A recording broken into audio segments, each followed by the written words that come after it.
இந்த கூட்டம் வரல, ம். உங்களுக்கெல்லாம் இது பார்த்தீங்களா, இவ்வளோதான் ஆள் வச்சு தான் கூட்டம் மனம் திருந்துங்க. இல்ல எனக்கு புரியல. கூட்டம் வரலன்னு சொல்றதும், ஆள கூட்டிட்டு வந்து கிரவுட் காட்டுறதுன்னு சொல்றதும் ஒரே ஆளா? ஆமா. ஓகே.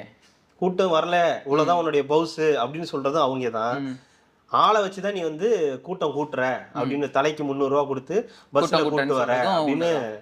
சொல்றதும் வந்து ஒரே டீம் தான். ம். அதான் சொல்றேனே, இவங்களோட வேலையே இப்போ வந்து முழு நேர வேலையே வந்து இவரு பின்னாடி சுத்துறது தான்.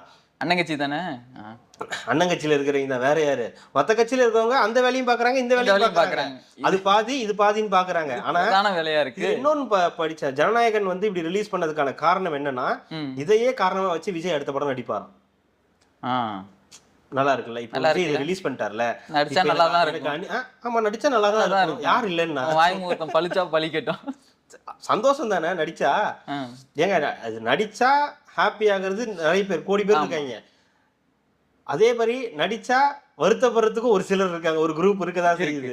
ஏன்னா நடிக்கும்போது அதுக்கு நான் இந்த மவுஸ் அதிகமாயிட்டு தான் வந்து உங்களுக்கு இருக்கும் அப்படின்னும் போது அது ஒரு பக்கம் இருக்கட்டும். இதெல்லாம் இவங்களோட கான்ஸ்பிரசி தியரி. ம். இப்போ இந்த ரிலீஸ் ஆயிடுச்சு, இப்போ என்னெல்லாம் நம்ம இதுக்கு இது எழுதலாம் உட்காந்து அப்படின்னு.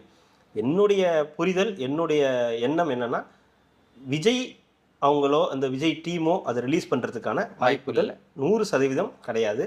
ஏன்னா அதை அவர் விரும்பவே மாட்டார். ம். நம்ம படம் தேட்டருக்கு வரணும், தேட்டருக்கு வந்து அதை மக்கள் கொண்டாடணும், அதுதான் அதுக்கு அவருக்கானது. ரெண்டாவது, அவர் வந்து நிறைய அதில் வசனங்கள்லாம் ம். எழுதியிருக்காருன்னும் போது இவங்களோட தியரி என்னன்னா, அவர் இந்த படம் வந்து திமுகவுக்கு அகைன்ஸ்டாக எடுத்திருக்காரு. ஸோ இப்படி ரிலீஸ் பண்ணிட்டா இந்த படத்தை வந்து இப்போ இந்த ரிலீஸ் பண்ணிட்டா அந்த படத்துக்கு அவர் பதில் சொல்ல வேண்டாமா?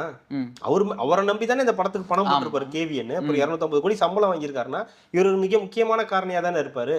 அப்ப இவர் மேல உள்ள நம்பிக்கையில தானே அந்த படம் வந்து அப்புறம் இவர் வந்து இப்படி ரிலீஸ் பண்ணா இந்த படத்துக்கான மவுஸ் வந்து குறைஞ்சிரும். தியேட்டருக்கு வரும்போது ரியலா வர அமௌண்ட்டை விட கொஞ்சம் அமௌண்ட் வந்து கம்மியாக வாய்ப்பு இருக்கு, அந்த மாதிரிலாம் நடக்க வந்து வாய்ப்பு இருக்கும்போது அவங்களுக்கு அது தெரியாதா? உடனே அவரையும் அவரை சுற்றி இருக்கிற எல்லாரையும் வந்து குறை சொல்றது. இதுல கொஞ்சம் கவனமா இருந்திருந்திருக்கலாம். இந்த படம் ரிலீஸ் ஆகாம இருக்கிறதுக்கு இன்னும் கொஞ்சம் கவனமா இருந்திருக்கும். ஆனா திருட்டு